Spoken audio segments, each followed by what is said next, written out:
ಇದು ತೀಕ್ಷ್ಣ ಕಣ್ಣಿನ ನೋಟ. ಈ ಹೋರಾಟವನ್ನು ಏನು ತೆಗೆದುಕೊಳ್ಳಿ, ನಾವು ನಿಮ್ಮ ಬೇಡಿಕೆಗಳನ್ನು ನಿಶ್ಚಿತವಾಗಿ ಈಡೇರಿಸ್ತೇವೆ ಅಂತ ಹೇಳಿ ಆಶ್ವಾಸನೆ ನೀಡಿದಂತ ನಮ್ಮ ಜಿಲ್ಲೆಯ ಉಸ್ತುವಾರಿ ಸಚಿವರು ಗೆಳೆಯರಾದ ತಿಮ್ಮಾಪುರ್ ಅವರೇ,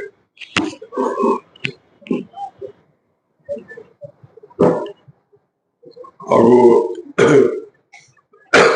ಬಾಗಲಕೋಟೆ ವಿಧಾನಸಭಾ ಕ್ಷೇತ್ರದ ಜನಾನುರಾಗಿ ಶಾಸಕರು, ಹಿರಿಯರು, ಆತ್ಮೀಯರಾದ ಸನ್ಮಾನ್ಯ ಶ್ರೀ ಎಚ್.ವೈ. ಬೇಟಿ ಅವರೇ, ಮತ್ತು ಬೀಳಿಗಿ ವಿಧಾನಸಭಾ ಕ್ಷೇತ್ರದ ಕ್ರಿಯಾಶೀಲ ಶಾಸಕರು, ಆತ್ಮೀಯರಾದ ಸನ್ಮಾನ್ಯ ಶ್ರೀ ಜಗದೀಶ್ ಅವರೇ, ಇದೀಗ ಈ ಹೋರಾಟ ಸಮಿತಿಯ ಗೌರವಾನ್ವಿತ ಅಧ್ಯಕ್ಷರು,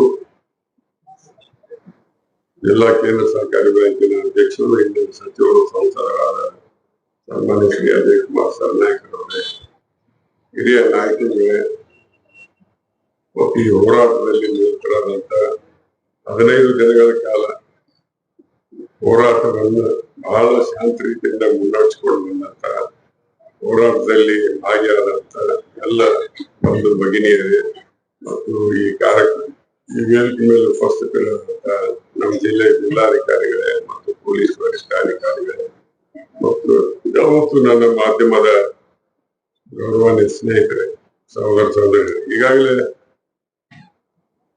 ಶ್ರೀಮಾನ್ ಜೆ.ಟಿ. ಪಾಟೀಲ್ರು, ಶ್ರೀಮಾನ್ ಎಚ್.ವೈ. ಬೇಟಿ ಅವರು, ಅದೇ ರೀತಿ ನಮ್ಮ ಜಿಲ್ಲೆಯ ಉಸ್ತುವಾರಿ ಮಂತ್ರಿಗಳು, ಆಮೇಲೆ ಬಾಗಲಕೋಟೆ ನ್ಯಾಯವಾದಿ ಸಂಘದ ಅಧ್ಯಕ್ಷರು ಆದಂತ ಬದ್ನೂರು ಬಹಳಷ್ಟು ವಿಚಾರಗಳನ್ನು ಹೇಳಿದ್ದಾರೆ. ವಾಸ್ತವಿಕವಾಗಿ ನಾವು ಬರೋಕ್ಕಿಂತ ಪೂರ್ವದಲ್ಲಿ ಹೋರಾಟ ಸಮಿತಿಯ ಗೌರವಾನ್ವಿತ ಅಧ್ಯಕ್ಷರು ಕೂಡ ಮಾತನಾಡಿದ್ದಾರೆ. ನೂತನವಾಗಿ ಮಂತ್ರಿಗಳು ಹೇಳಿದಂಗೆ ಬಹಳಷ್ಟು ಹೋರಾಟದ ನಾನು ನೋಡಿದ್ದೀನಿ. ಆದರೆ ಅತ್ಯಂತ ಶಾಂತ ರೀತಿಯಿಂದ ಯಾವುದೇ ಸರ್ಕಾರಿ ಆಸ್ತಿಗೆ ಸ್ವಲ್ಪ ಧಕ್ಕೆ ಮಾಡಲಾರದೆ ಮತ್ತು ಯಾವುದೇ ಪಕ್ಷದ ನಾಯಕರನ್ನು ಬಯಲಾರದೆ, ಸರ್ಕಾರವನ್ನು ಬಯಲಾರದೆ, ಎಲ್ಲ ಸಂತ್ರಸ್ತರು ಬಹಳ ಕಷ್ಟದಲ್ಲಿ, ನೋವಿನಲ್ಲಿ, ದುಃಖದಲ್ಲಿ ಕೈ ತೊಳ್ಕೊಳ್ಳುವಂತ ಸಂತ್ರಸ್ತ ಬಂಧುಗಳು ತಮ್ಮ ನ್ಯಾಯಸಮ್ಮತವಾದಂತ, ನ್ಯಾಯೋಚಿತವಾದಂತ ಬೇಡಿಕೆಗಳಿಗೆ ಬಹಳ ಸಮರ್ಥವಾಗಿ ಮಂಡನೆ ಮಾಡಿ ಹೋರಾಟ ಮಾಡಿದ್ರೆ ಕೃಷ್ಣಾ ಮೇಲ್ದಂಡೆ ಯೋಜನೆ ಬಾಧಿತ ಸಂತ್ರಸ್ತರ ಹೋರಾಟ ಏನಿತ್ತು ಆ ರೀತಿ ಶಾಂತ ರೀತಿಯಿಂದ ಹೋರಾಟ ಮಾಡಿದ್ರೆ ಅಂತೇಳಿ ಒಂದು ಸಂದೇಶ ನೀಡಿದ್ರೆ ಅಂತ ನಾ ಭಾವಿಸ್ತೀನಿ. ಆದರೆ ಈ ಹೋರಾಟದಲ್ಲಿ ಸಂತ್ರಸ್ತರ ನೋವು ಏನಿದೆ, ದುಃಖ ಏನಿದೆ, ದುಮ್ಮಾನ ಏನಿದೆ, ಈ ವೇದಿಕೆ ಮೇಲೆ ಬಹಳಷ್ಟು ಸಂದರ್ಭದಲ್ಲಿ ಬಹಳಷ್ಟು ಪಕ್ಷದ ನಾಯಕರು ಬಹಳ ಸುದೀರ್ಘವಾಗಿ ಮಾತನಾಡಿದ್ದಾರೆ. ಇವೆಲ್ಲ ಮಾತುಗಳು ಸರ್ಕಾರದ ಕಿವಿಗೆ ಮುಟ್ಟಿದೆ ಅಂತ ನಾನು ಭಾವಿಸ್ತಾ ಇದ್ದೇನೆ.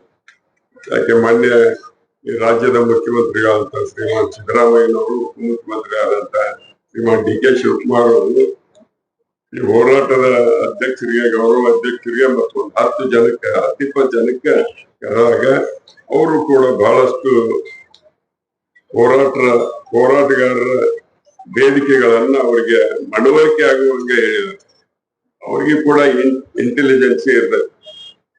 ನಾವಿಲ್ಲಿ ಮಾತನಾಡಿದ್ರೆ ಅವ್ರಿಗೆ ಎಲ್ಲ ಪ್ರತಿ ವ್ಯಕ್ತಿಯ ಚಲನವನ್ನ ಹಿಡ್ಕೊಂಡು ನಮ್ಮ ಭಾವನೆಗಳೇನಿದಾವ, ನಮ್ಮ ನೋವುಗಳೇನಿದಾವ, ನಮ್ಮ ಬೇಡಿಕೆಗಳೇನಿದಾವ ಅನ್ನೋದನ್ನ ಈ ಹೋರಾಟಗಾರರು ಹೋಗಿ ಭೇಟಿ ಆಗೋಕ್ಕಿಂತ ಪೂರ್ವದಲ್ಲೇ ಅವ್ರು ನಿಶ್ಚಿತವಾಗಿ ಗ್ರಹಿಸ್ಕೊಂಡಿದಾರ ಅನ್ನೋ ಕಾರಣಕ್ಕೆ ಈ ಎಲ್ಲ ಬೇಡಿಕೆಗಳಿಗೆ ಅವರು ಸಕಾರಾತ್ಮಕವಾಗಿ ಸ್ಪಂದನೆ ಮಾಡಿದಾರಲ್ಲ, ಅದು ಮೆಚ್ಚಿಕೊಳ್ಳುವಂತ ಸಂಗತಿ ಅಂತ ಹೇಳಿಕೆ ನಾನು ಭಾವಿಸ್ತಾ ಇದ್ದೇನೆ.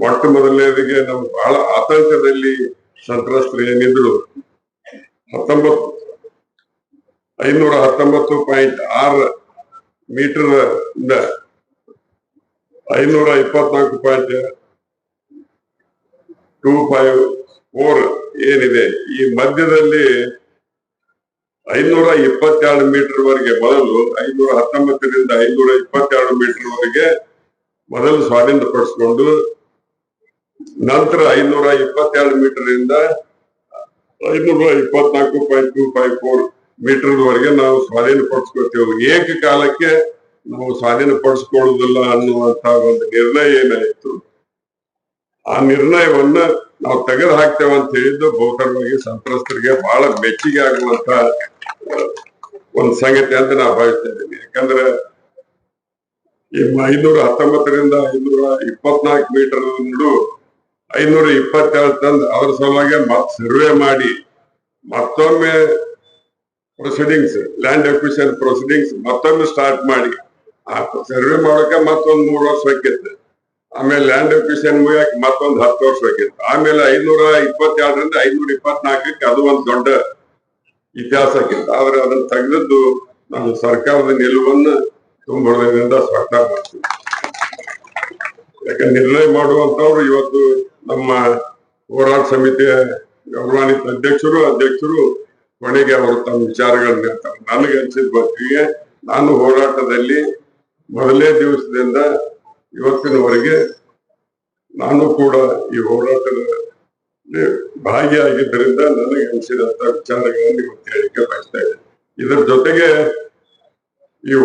ಈ ಹೋರಾಟ ಏನಾಗಿತ್ತು, ಉತ್ತರ ಕರ್ನಾಟಕದ ಪ್ರತಿಷ್ಠಿತ ನೀರಾವರಿ ಯೋಜನೆ ಪೂರ್ತಿ ಮಾಡಿ ನಮ್ಮ ಉತ್ತರ ಕರ್ನಾಟಕದ 30,32,613 ಎಕರೆ ನೀರಾವರಿಯಾಗಿ ಉತ್ತರ ಕರ್ನಾಟಕ ಸಂಪತ್ಭರಿತ ಭಾಗವಾಗಲಿ, ದಕ್ಷಿಣ ಕರ್ನಾಟಕಕ್ಕಿಂತ ಒಂದು ಹೆಜ್ಜೆ ಮುಂದೆ ಹೋಗ್ಲಿ ಅನ್ನುವಂತ ಭಾವನೆಗಳನ್ನ ಇಟ್ಕೊಂಡು ಬಹಳಷ್ಟು ನಾಯಕರು ಇಲ್ಲಿ ಮಾತನಾಡಿದ್ದಾರೆ. ಅದಕ್ಕೆ ಇದು ಯಾವಾಗ ಈ ಯೋಜನೆ 1964ರಿಂದ ಇಲ್ಲಿವರೆಗೆ ಅಂದ್ರೆ 60 ವರ್ಷಗಳ ಕಾಲ ಸುದೀರ್ಘವಾದಂತ ಅವಧಿಯಲ್ಲಿ ಯೋಜನೆ ಮುಗಿದಿಲ್ಲ. ಇನ್ನು ಎಂದು ಮುಗಿತೈತಪ್ಪ, ನಾವು ಸಂತ್ರಸ್ತರ ಮಣಿಮಠ ಆಸ್ತಿ ಪಾಸ್ತಿ ಕಳ್ಕೊಂಡು ತಲೆ ಮೇಲೆ ಮಸಿಗಡಿಗೆ ಹೊತ್ಕೊಂಡು ಬೀದಿಗೆ ಬರುವಂತ ದುಸ್ಥಿತಿ ಬಂದಿದೆಯಲ್ಲ, ಇವು ಸಂತ್ರಸ್ತರಿಗೆ ಯಾವಾಗ ನ್ಯಾಯ ಸಿಗ್ತದೆ ಅಂತ ಹೇಳಿ ಆತಂಕದಲ್ಲಿರುವಂತ ಸಂತ್ರಸ್ತರಿಗೆ ಇವತ್ತು ಶ್ರೀ ಸಿದ್ದರಾಮಯ್ಯನವರ ನೇತೃತ್ವದ ಸರ್ಕಾರ ನಾವು ನಮ್ಮ ಅಧಿಕಾರದ ಅವಧಿಯಲ್ಲಿ ನಾವು ನಿಶ್ಚಿತವಾಗಿ ಕೃಷ್ಣಾ ಮೇಲ್ದಂಡೆ ಯೋಜನೆ 3ನೇ ಹಂತ ಮುಗಿಸ್ತೇವೆ ಅನ್ನುವಂತ ಮಾತನ್ನು ನಮ್ಮ ಹೋರಾಟದ ನಾಯಕರಿಗೆ ನೀಡಿದ. ಯಾಕೆ ಅದೇ ಮಾತನ್ನು ಇವತ್ತು ತಿಮ್ಮಾಪುರ ಅವರು ಕೂಡ ಇಲ್ಲಿ ಸರ್ಕಾರದ ಪ್ರತಿನಿಧಿಯಾಗಿ ಈ ಜಿಲ್ಲೆ ಉಸ್ತುವಾರಿ ಮಂತ್ರಿಯಾಗಿ ಜವಾಬ್ದಾರಿ ಸ್ಥಾನದಲ್ಲಿ ಇಟ್ಕೊಂಡು ಹೇಳಿದ್ದಾರೆ. ಇವೆರಡು ಪ್ರಮುಖ ಬೇಡಿಕೆ. ಅದ್ರ ಜೊತೆಗೆ ನಮ್ಮ ರೈತರಿಗೆ ಕನ್ಸೆಂಟ್ ಅವಾರ್ಡ್ ಕೊಡುವ ಮುಖಾಂತರ ಕನ್ಸೆಂಟ್ ಅವಾರ್ಡ್ ಕೊಡುದು ಬಂದ ದೃಷ್ಟಿಯಿಂದ ನ್ಯಾಯಾಲಯಕ್ಕೆ ಹೋಗಿ 16 ವರ್ಷ ಅಲಿದಾಡಿ ಅರ್ಧ ಕಂತಿನಲ್ಲಿ ಹಣ ಪಡೆಯೋಕ್ಕಿಂತ ಯೋಗ್ಯವಾದಂತ ನ್ಯಾಯಸಮ್ಮತವಾದಂತ ಮತ್ತು ಎಲ್ಲ ಸಂತ್ರಸ್ತ ರೈತರ ಅಭಿಪ್ರಾಯದೊಂದಿಗೆ ಚರ್ಚೆ ಮಾಡಿ ಕನ್ಸೆಂಟ್ ರೇಟ್ ಫಿಕ್ಸ್ ಮಾಡ್ತೀನಿ ಅನ್ನುವಂತ ಅದು ಒಂದು ಅತ್ಯುತ್ತಮವಾದಂತ ಒಂದು ನಿರ್ಣಯ ಅಂತ ನಾನು ಹೇಳಿ ಬಯಸ್ತಾ ಇದ್ದೀನಿ. ಆದ್ರೆ ಅದರ ಜೊತೆಗೆ ಮೊದಲನೇ ವರ್ಷದಲ್ಲಿ ಅವ್ರು 3 ಹಂತವಾಗಿ ಸ್ವಾಧೀನ ಪಡಿಸ್ಕೋತೇವೆ ಅನ್ನುವಂತ ಮಾತನ್ನು ನಾನು ಕೇಳಿದ್ದೇನೆ. ಮೊದಲು ಆಲ್ಮಟ್ಟಿ ಜಲಾಶಯ ಹಿನ್ನೀರಿನಲ್ಲಿ ಮುಳುಗುವಂತ ಭೂಮಿ, ಅದಕ್ಕೆ ಫಸ್ಟ್ ಅದನ್ನು ಸ್ವಾಧೀನ ಪಡಿಸ್ಕೊಂಡು ಅದಕ್ಕೆ ಪರಿಹಾರದಾನ ಕೊಡುದು. ನಂತರ ಪುನರ್ವಸತಿ ಕೇಂದ್ರಗಳಿಗೆ ಪುನರ್ವಸತಿ ಕೇಂದ್ರಗಳಿಗಾಗಿ ಬೇಕಾಗಿರುವಂತಹ ಜಮೀನು ಸ್ವಾಧೀನ ಪಡಿಸ್ಕೊಳ್ಳೋದು. 2ನೇದು. 3ನೇದು ಕೆನಲ್ಸ್, ಮೇನ್ ಕೆನಲ್ಸ್ ಇರ್ಬೋದು, ಡಿಸ್ಟ್ರಿಬ್ಯೂಟರ್ ಇರ್ಬೋದು, ಅದರ ಸಲುವಾಗಿ 3ನೇ ಹಂತದಲ್ಲಿ ನಾವು ಮಾಡ್ತೀವಿ. ಇದು ಅವಧಿ ಮೊದಲನೇ ವರ್ಷ ಹಣ ಕೊಟ್ಟದ್ದು ಕನ್ಸೆಂಟ್ ಅವಾರ್ಡ್, 1 ವರ್ಷದ ನಂತರ ಲ್ಯಾಂಡ್ ವ್ಯಾಲ್ಯೂ ಯಾವಾಗಲೂ ಅಪ್ರಿಶಿಯೇಟ್ ಆಗುದಿಲ್ಲ. ಅದಕ್ಕೆ ಎಕ್ಸ್ಗ್ರೇಷಿಯ ಹಾಕಿ ತಡ ಆಗಿ ಪೇಮೆಂಟ್ ತಗೋತಾರ ನಮ್ಮ ಸಂತ್ರಸ್ತರು, ಅವರಿಗೆ ಎಕ್ಸ್ಗ್ರೇಷಿಯ ಮುಖಾಂತರ ಕಾಂಪೆನ್ಸೇಟ್ ಮಾಡ್ತೇವೆ.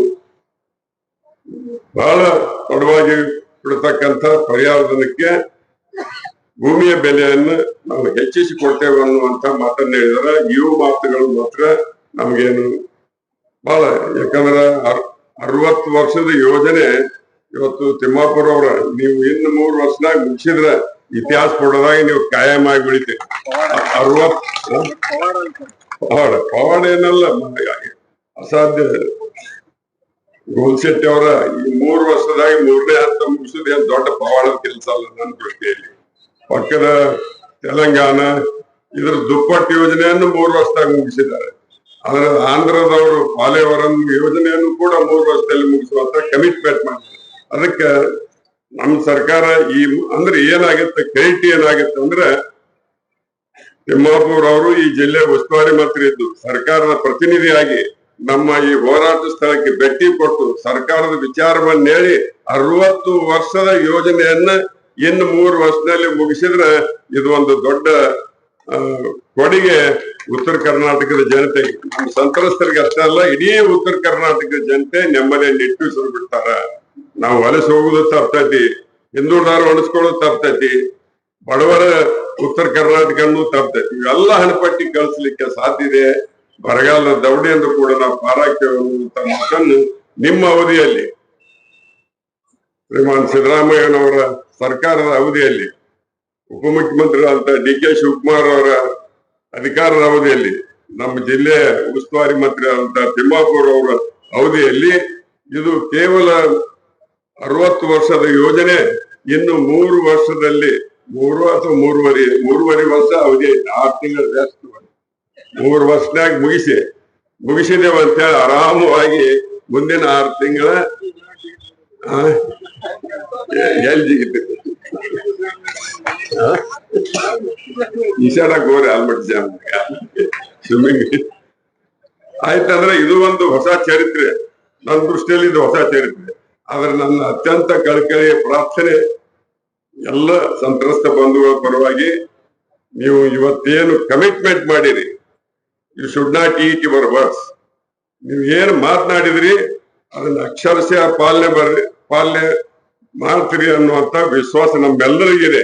ನಿಮ್ಮ ಮೇಲೆ ಅಪಾರ ವಿಶ್ವಾಸ, ನಂಬಿಕೆ ಒಂದಿಗೆ ಇವತ್ತು ಬಹುತರವಾಗಿ ನಮ್ಮ ಗೌರವ ಅಧ್ಯಕ್ಷರು ಮತ್ತು ನಮ್ಮ ಅಧ್ಯಕ್ಷರು ಸಕಾರಾತ್ಮಕವಾಗಿ ಮಂತ್ರಿಗಳ ವಿಚಾರಕ್ಕೆ, ಶಾಸಕರ ವಿಚಾರಕ್ಕೆ ಸಕಾರಾತ್ಮಕವಾದಂತ ನಿರ್ಣಯ ಕೈಗೊಳ್ತಾರ ಅಂತ ನನ್ನ ಭಾವನೆ.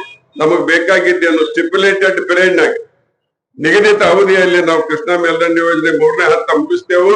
ಮತ್ತ ಎಲ್ಲ ಸಂತ್ರಸ್ತರಿಗೆ ನ್ಯಾಯಸಮ್ಮತವಾದಂತ ನ್ಯಾಯೋಚಿತವಾದಂತ ಕನ್ಸೆಂಟ್ ಅವಾರ್ಡ್ ಮುಖಾಂತರ ಅವ್ರ ಜಮೀನುಗಳಿಗೆ ನಾವು ಹಣ ಕೊಡ್ತೇವೆ ಅನ್ನುವಂಥದ್ರ ಜೊತೆಗೆ 522 ಅನ್ನುವಂತ ಏನು ಒಂದು ನಮ್ಗೆ ತೊಂದರೆ ಕೊಡ್ತಿತ್ತು ಆ ಒಂದು ವಿಚಾರ, ಅಂದ್ರೆ 522 ಏನ್ ಅದೊಂದು ರೂಲ್ ಮಾಡಿದ್ರು ಅದನ್ನ ಕಿತ್ತು ಬಿಸಾಕುವಂತ ಕೆಲಸ ಮಾಡಿದ್ರಲ್ಲ. ವೈಯಕ್ತಿಕವಾಗಿ ನಾನು ಒಬ್ಬ ಸಂತ್ರಸ್ತ ಅಂತ ಹೇಳ್ತೀನಿ.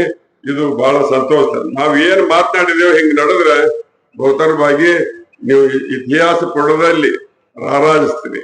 ಇಂಥ ವಿಶ್ವದಲ್ಲೇ ಭಾರತ ದೇಶದಲ್ಲಿ ಅತ್ಯಂತ ಪ್ರತಿಷ್ಠಿತವಾದಂತ ನೀರಾವರಿ ಯೋಜನೆಗೆ ಮುಕ್ತಾಯ ಆಯ್ತು. ಇವ್ರ ಕಾಲದಲ್ಲೇ ಮುಗೀತಂದ್ರೆ ಇದಕ್ಕೆನೆ ಹೆಚ್ಚಿನ ಒಂದು ಕೀರ್ತಿ ನಿಮ್ಗೆ ಯಾವ್ದು ಸಿಗುದಿಲ್ಲ ಅನ್ನುವಂತ ಮಾತನ್ನ ಹೇಳುದ್ರ ಜೊತೆಗೆ, ನೀವು ನುಡ್ದಂಗ್ ನಡೆದ್ರೆ 12ನೇ ಶತಮಾನದಲ್ಲಿ ಏನು ಶರಣರು ನಡೆ ನುಡಿ ಒಂದಾಗಿರ್ಬೇಕು, ನುಡ್ದಂಗ್ ನಡಿಬೇಕು, ನಡೆದಂಗ್ ನುಡಿಬೇಕಂತ ಏನು ಅಂದಿದ್ರು 800 ವರ್ಷಗಳ ಹಿಂದೆ. ಆ ಮಾತು ನಿಮಗೂ ಅನ್ವಯಿಸ್ತದೆ. 12ನೇ ಶತಮಾನದ ಶರಣರಿಗೆ ಏನ್ ಒಂದ್ ಕೀರ್ತಿ ಐತಿ, ಆ ಕೀರ್ತಿ ನಿಮಗೂ ಕೂಡ ಸಲ್ತಿದೆ ಅನ್ನುವಂತ ಮಾತನ್ನ ಹೇಳಿ, ಬಹುತರವಾಗಿ ಎಲ್ಲ ಸಕಾರಾತ್ಮಕವಾದಂತ ಈ ಹೋರಾಟದಲ್ಲಿ ಭಾಗಿಯಾದಂತ ನಮ್ಮ ಜೊತೆ ಭಾಗಿಯಾದಂತ ಎಲ್ಲರೂ ಸಂಯಮದಿಂದ, ಬಹಳ ಜವಾಬ್ದಾರಿಯಿಂದ, ಯಾವುದೇ ಅಹಿತಕರವಾದಂತ ಘಟನೆ ನಡೀಲಾರ್ದಂಗೆ ನಡೆಸ್ಕೊಳ್ಳೋದಕ್ಕೆ ನಿಮ್ಗೆ ವಿಶೇಷವಾದಂತ ಕೃತಜ್ಞತೆ ನಾನು ಕೂಡ ವೈಯಕ್ತಿಕವಾಗಿ ಸಲ್ಲಿಸ್ತೀನಿ. ಬಹುತರವಾಗಿ ನಮ್ಮ ಇಲ್ಲಿ ಪೊಲೀಸ್ ವರಿಷ್ಠಾಧಿಕಾರಿ ಅದ, ನಿಮ್ ಪೊಲೀಸರು ಎಲ್ಲೆಲ್ಲಿ ಉಪಯೋಗ ಆಗಿಲ್ರಿ. ನಾವು ಅವ್ರು ಏನು ಒಬ್ಬ ಕಾನ್ಸ್ಟೇಬಲ್ ಕೂಡ ಬಂದ ಒಬ್ಬರಿಗೆ ಸರಿದ್ ಕುಂದ್ರ ಅಂತ ಹೇಳಿದ್ರೆ, ಅಷ್ಟು ನಿಮ್ ಇಲಾಖೆ ಉಪಯೋಗನೂ ನಮ್ಮ ಸಂತ್ರಸ್ತರ ಏನೂ ಉಪಯೋಗ ತಗೊಂಡಿಲ್ಲ. ಅಷ್ಟು ಸಂಯಮದಿಂದ ನಾವು ಕೆಲಸ ಮಾಡಿದೆವು. ಅಷ್ಟೇ ಕ್ರಿಯಾಶೀಲತೆ ಬದ್ಧತೆ ಇಂದ ಇವತ್ತು ಇಬ್ರು ಅಧ್ಯಕ್ಷರು ಶ್ರೀಮಾನ್ ಅಜಯ್ ಕುಮಾರ್ ಸರ್ನಾಯ್ಕರು ಅಪಾರ ಅನುಭವ ಹೊಂದಿದಂತವ್ರು, ಮಂತ್ರಿಯಾಗಿ, ಸಂಸದರಾಗಿ ಮತ್ತು ಅನೇಕ ಬಾರಿ ಇದೇ ಕ್ಷೇತ್ರ ಪ್ರತಿನಿಧಿಸಿದಂತ ಶಾಸಕರಾಗಿ ಕೆಲಸ ಮಾಡಿದಂತವ್ರು, ಉತ್ಸಾಹ ಯುವಕರು. ವಯಸ್ಸಾಂದಿದ್ರು ಕೂಡ ಮೂರ್ತಿ ಚಿಕ್ಕದಾದ್ರು ಕೀರ್ತಿ ದೊಡ್ಡದನ್ನುವಂಗೆ ನಮ್ಮ ಮುತ್ತು ದೇಸಾಯಿ ಅವರು ಕೂಡ ಬಹಳ ಜಾಣ್ಮೆಯಿಂದ ಕೆಲಸ ಮಾಡಿದ್ದಾರೆ. ಅದಕ್ಕೆ ಅವರಿಬ್ಬರಿಗೂ ನಾನು ಕೃತಜ್ಞತೆಯನ್ನು ಸಲ್ಲಿಸೋದ್ರ ಜೊತೆಗೆ, ಅಲ್ಲ ಅವರ ಮುಖಂಡತ್ವದಲ್ಲಿ ನಾವು ಅವರ ಅನುಯಾಯಿಗಳಾಗಿ ಕೆಲಸ ಮಾಡಿದೆವು. ಅವರ ನಾಯಕರಿಗೆ ನಾವು ಎಲ್ಲರೂ ನಾನು ಹಿಡ್ಕೊಂಡು ಅವರ ಆದೇಶಕ್ಕೆ ಅನುಗುಣವಾಗಿ ನಿಮ್ಗೇನು ವ್ಯತಿರಿಕ್ತ ನಡ್ಕೊಂಡೇವ್ರಿ ನಾವು. ಆಮೇಲೆ ಅದೇ ರೀತಿ ನೀವು ಸ್ಪಂದನ ಮಾಡಿದ್ರಿ. ಶಾಸಕ ಮಿತ್ರರು ಕೂಡ ನೀವು ಕೂಡ ಮುಖ್ಯಮಂತ್ರಿಗಳ ಮನವೊಲಿಸುವುದರಲ್ಲಿ ನೀವು ಯಶಸ್ವಿ ಆಗಿದ್ದೀರಿ. ನಿಮ್ಮನ್ನು ಕೂಡ ಅಭಿನಂದಿಸೋದನ್ನ ನಾ ಬಿಡುವುದಿಲ್ಲ. ನಿಮ್ಮನ್ನು ಬಿಟ್ಟೆ ಅಂತ ತಿಳ್ಕೊಬಾರ್ರಿ. ಏ ಇಲ್ಲ, ಎಲ್ಲರೂ ಬಂದಿದ್ದೀನಿ ನಾ, ಎಲ್ಲರ ಹೊಟ್ಟೆಗೆ ನೀವು ಬರ್ತೀನಿ. ಆ ದೃಷ್ಟಿಯಿಂದ ಬಹಳಷ್ಟು ಇದನ್ನ ಲಂಬಿಸ್ಲಿಕ್ಕೆ ಹೋಗುದಿಲ್ಲ ನಾನು. ಅದು ಏನಾಗಿದೆ ಇವತ್ತು ನಿರ್ಣಯ, ಇದು ಸ್ವಾಗತಾರ್ಹವಾದಂತ ನಿರ್ಣಯ, ನಮ್ಮ ಸಂತ್ರಸ್ತರಿಗೆ ಒಪ್ಪಿಕೊಳ್ಳುವಂತ ನಿರ್ಣಯ, ನಮ್ಮ ಉತ್ತರ ಕರ್ನಾಟಕದ ಭವಿಷ್ಯತ್ತಿಗೆ ಅತ್ಯಂತ ಸೂಕ್ತವಾದಂತ ನಿರ್ಣಯ. ಉತ್ತರ ಕರ್ನಾಟಕದ ಎಲ್ಲ ಏನು ಅಣಪಟ್ಟಿಗಳನ್ನು ಕಳಿಸಿ ಹೋಗ್ಲಿಕ್ಕೂ ಕೂಡ ಇದು ಇವತ್ತಿನ ಸುಖಾಂತ್ಯದ ಏನು ನಿರ್ಣಯ ಇದೆ, ಇದು ನಮಗೆ ಉತ್ತರ ಕರ್ನಾಟಕಕ್ಕೆ ಸಹಾಯ ಆಗ್ತಿದೆ ಅನ್ನುವಂತ ಮಾತನ್ನು ಈ ಸಂದರ್ಭದಲ್ಲಿ ಹೇಳಿ, ನಾನು ಕೂಡ ನಮ್ಮ ಇಬ್ಬರು ಅಧ್ಯಕ್ಷರಿಗೆ ಮನವಿ ಮಾಡ್ಕೊಳ್ತೇನೆ. ಅದರ ಜೊತೆಗೆ ಇವತ್ತೇನು ನಮ್ಮ ಉಸ್ತುವಾರಿ ಮಂತ್ರಿ ತಿಮ್ಮಾಪುರ್ ಅವರು ಏನ್ ಹೇಳಿದಾರ, ಅದನ್ನ ಮೇಲಿಂದ ಮೇಲೆ ಪದೇ ಪದೇ ನಾವು will watch the progress of the government. ಸರ್ಕಾರ ಈ ದಿಶೆಯಲ್ಲಿ ಯಾವ ರೀತಿಯಾಗಿ ಮುನ್ನಡೆದಿದೆ ಅಂತೇಳಿ ನಾವು ಸೂಕ್ಷ್ಮವಾಗಿ ನಾವೆಲ್ಲರೂ ಅದನ್ನು ಗಮನಿಸ್ತೇವೆ. ಇವತ್ತು ಹೇಳಿಂದ step by step consent land valuation fix ಮಾಡುವಂತ ವಿಚಾರದಲ್ಲಿ ಆಗಲಿ 522 ಅಂತೂ ಒಂದು ಸರ್ಕಾರಿ ಆದೇಶ ತೆಗೆದುಹಾಕ್ತಾರೆ. ಅದು ಮತ್ತು ಮುಂಬರುವಂತ ಬಜೆಟ್ ಅಧಿವೇಶನದಲ್ಲಿ ನೀರಾವರಿ ಇಲಾಖೆಗೆ ಹಣ ಇಡುವುದು ಬೇರೆ, ನೇರವಾಗಿ ಕೃಷ್ಣಾ ಮೇಲ್ದಂಡೆ ಯೋಜನೆ ಸಲುವಾಗಿನ ಸ್ಪೆಸಿಫಿಕ್ ಆಗಿ ಹಣ ಇಡುವಂತ ವ್ಯವಸ್ಥೆಗೆ ಇವತ್ತು ನಮ್ಮೆಲ್ಲರ ಪ್ರತಿನಿಧಿಗಳಾಗಿ ಕೆಲಸ ಮಾಡುವಂತ ಇವತ್ತು ಶ್ರೀಮಾನ್ ಜೆ.ಟಿ. ಪಾಟೀಲ್ ಇರ್ಬೋದು, ಶ್ರೀಮಾನ್ ಎಚ್.ವೈ. ಮೇಟಿ ಇರ್ಬೋದು, ಈ ಜಿಲ್ಲೆ ಅವಳಿ ಜಿಲ್ಲೆ ಎಲ್ಲ ಶಾಸಕರು ಮಂತ್ರಿಗಳಿಗೂ ಕೂಡ ಆ ಜವಾಬ್ದಾರಿ ಇದೆ. ಈ ಯೋಜನೆ ಸಲುವಾಗಿ ಸ್ಪೆಸಿಫಿಕ್ ಆಗಿ ಹಿಂಗ ಹಣ ಅಲಾಟ್ ಮಾಡ್ಬೇಕಂತ ಹೇಳಿದಾರೆ. ಅದನ್ನು ಸ್ವಾಗತ ಮಾಡ್ತೇವೆ. ನೀವು ಹೇಳಿರೋದ್ರೆ ನಾವು ನಿಮ್ ಮ್ಯಾಗ ವಿಶ್ವಾಸ ಇದೆ. ಮತ್ತು ಮುಖ್ಯಮಂತ್ರಿಗಳು ಕೂಡ ಅದನ್ನ ನಡ್ಸ್ಕೊಂಡು ಬರ್ತಾರ. ಇವತ್ತೇನ್ ಹೀಟ್ ಇರ್ತದಲ್ಲ, ಸಂತ್ರಸ್ತರ ಹೋರಾಟದ ಇದು ಬಿಸಿ, ಇದು ಸ್ವಲ್ಪ ದಿವಸ ಆದಂಗೆಲ್ಲ ಸ್ವಲ್ಪ ಕಡಿಮೆ ಆಗತಿ. ಆದ್ರೆ ನೀವು ಬಿಸಿ ಕಡಿಮೆ ಮಾಡ್ಕೋಬೇಡ್ರಿ. ಶಾಸಕರಾತು ನಮ್ಮ ಮಂತ್ರಿಗಳಾತು ಇದನ್ನ ನೆನಪಿಟ್ಟುಕೊಂಡು ಇವತ್ತು ಬಜೆಟ್ ನಲ್ಲಿ ಹಣ ಇಟ್ರೆ ಬಹುತೇಕವಾಗಿ 99% ನಾವು ಯಶಸ್ವಿ ಅಂತ ಭಾವಿಸ್ತೇವೆ.